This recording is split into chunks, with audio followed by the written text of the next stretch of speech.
Hi, Steve Sosnick here with today's Interactive Brokers Midday Market Update for Tuesday, May 11th, 2021.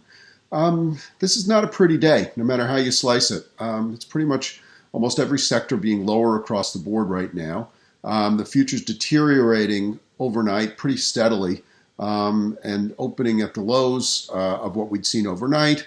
We did catch a bounce right off the open. Buy the dip still remains a theme, no matter what happens in this market.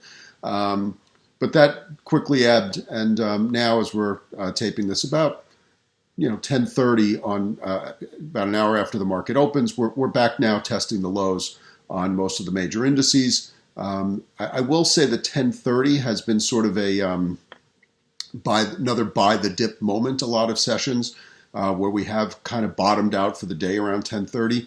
We'll see if that's the case, but we haven't really seen the sort of failed rally attempt or failed rebound attempt on some of those days. So it's a very choppy day, and we'll kind of leave it at that. Really, as I'm looking at my screen, there's very little that's green. The only thing that's higher on my front page right now is VIX. And Bitcoin, I guess, being slightly higher, depending on when you measure close to close, is green on that portion, but only modestly so. And so, you get days like this. This is the logical extension of what we've been talking about.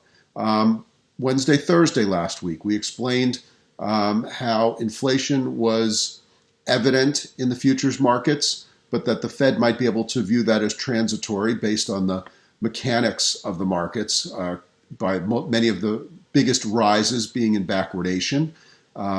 If you haven't read those, I certainly suggest that you do. I think they're good explainers. They were intended as explainers about procedures in the futures markets, normal aspects of pricing, and how they might tie into the current events of the day.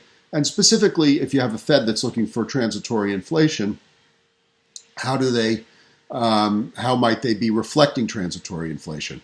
The short answer is, as you look further out, the futures are below the current high spot prices. The counter argument would be those lower futures prices are still significantly higher than last year's, which would imply inflation. But the Fed seems to be sticking to their guns, at least for now, about keeping inflation expectations managed and saying that it's transitory. Then we saw on Friday, which we wrote about as well, that the employment numbers were could be taken really one of two ways. We saw about a quarter of the number of people, new payrolls, as we were expecting, roughly 260 some odd thousand versus 1 million. Yet the hourly wage increase, the monthly hourly wage increase, was 0.7%. As opposed to an expectation of flat. And that's really, if you want to think about inflationary expectations, that's another way to do it. We're not seeing the labor rebound, yet we are seeing the price of labor increase. It's kind of interesting because the Fed is also very committed to full employment, as well as sort of that 2% inflation target. What a number like that does is put you nowhere close to the full employment, but it does show you that inflation might be picking up, particularly in the labor market, which is a very big source of inflationary pressure if it comes to pass. And so what we got into there on Friday, we had a big rally for the most part because the narrative became, see, we're nowhere close to full employment. The Fed is going to remain accommodative. All of it comes back to the Fed, and so as long as the Fed keeps the monetary pipes open, we're good.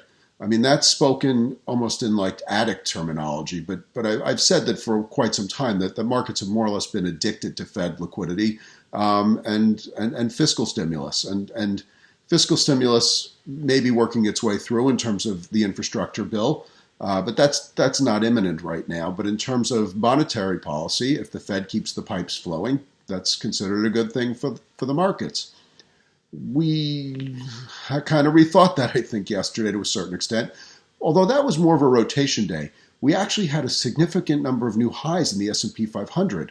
But as we've talked about many times, the NDX is so top heavy, which actually makes SPX somewhat top heavy. And so if you've got massive, big selling across the board in the biggest tech names, there's no place for SPX to escape. And that's why SPX was lower. NDX was clearly the worst performer. SPX was less of a performer. And the Dow, which, don't get me started on the Dow. You know I don't like it if you've been following what I've been writing for all this time. I probably should write another piece about it. But bottom line is Dow is such a poorly constructed index. But the type of stocks that were in the Dow were the type that would outperform in this environment, on the theory that they benefit from a steeper yield curve or being able to pass along higher prices to their customers. That was doing well, and then it finally gave up the ghost later in the day. Today, nothing is doing well. As I look across the board, it's pretty much, the pain is more or less equally spread out. And that's the kind of thing we're looking at today. It really remains to be seen whether or not we will find a level. I'm looking sort of at big moving averages in NDX. We kind of blew through the 50-day, which has been as a not great as support and resistance. It worked in March, didn't work in April.